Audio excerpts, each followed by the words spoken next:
Hello, Anicod here, and I suppose we'd better start talking about the RAND switch. Let's face it, we're going to talk about it one day, so we might as well get it out of the way now. Now, the RAND in RAND switch stands for random. Get it? RAND? Random? Genius. So, what can you use a random switch for? Well, nothing you want to be reliable, put it that way. It's more of a meme sort of puzzle trolling sort of component. It costs 5 iQual, 1 gear, which is pretty standard to be fair. And the complicated Rust way of explaining the RAND switch is this switch will allow pass-through based on a random number. Each time the set input receives power, it will roll true or false to allow pass-through. So basically then, it lets power through when it feels like it. That's all there is to it. So back to the first point then, what can you use an unreliable component for? Well, there's a few uses I've thought of, and I've got a couple to show you now.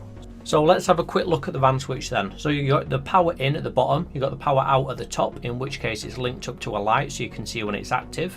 It's got a reset, in this case linked up to a switch so we can reset it. And we've also got a set, and when power goes into the set, it rolls the RAND switch, and the RAND switch randomly lets power through. So you can see the lights. Red and green means there's no power going through to the light, and green and green means it's active. So if we keep rolling, eventually the lights will go to green and green, as you can see, and let power through. And it's completely random. There's no way you can predict what's going to happen, which means it's very unreliable. So a thing with the reset as well is you don't really need the reset in this RAND switch.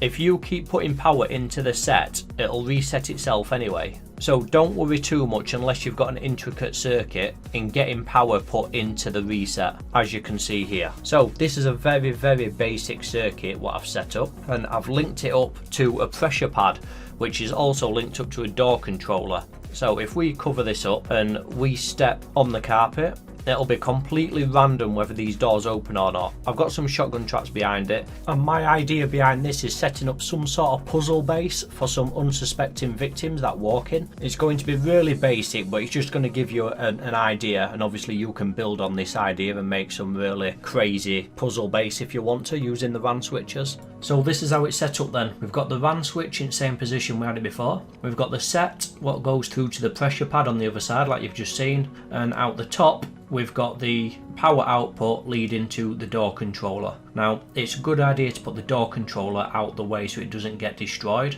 So in this case, I've got it inside the little cabin protected by the shotgun traps. So when the door opens, the shotgun traps protect it, as it should kill anything on the other side, but we'll give it a go. So let's pretend we're an unsuspecting victim. We can see the base open. This should ring alarm bells to most people, but some people still fall for it.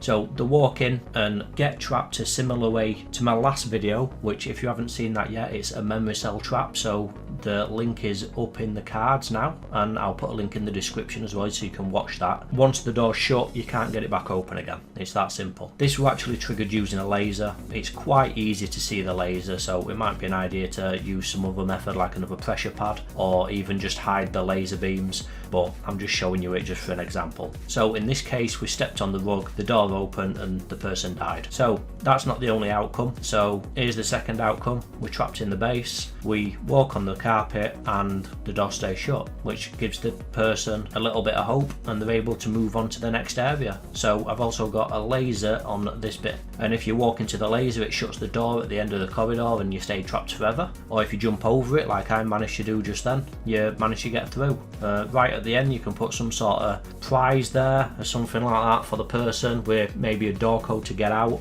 It's up to you, it's just a few ideas. So in this case, we've got loads of high qual and the door code. So all in all, the RAND switch is pretty useless to be fair, but it can be quite fun at the same time if you're willing to put the time in to make some sort of random meme build or just have a bit of fun. It's probably the most underrated and underused component in Rust, and you can see why. And it's probably my least favourite also, which is why I'm kind of happy that I've got the video out the way now so I can move on to something a bit more meaningful. If you learnt anything new, or you're generally just a legend, feel free to leave a thumbs up. I release these videos as often as I can, with one video guaranteed every Monday. And if you're watching this video on day of upload, I'm probably streaming VR as well, so come and join me. It's on Twitch and the link's in the description. So thanks again, and I'll see you next time.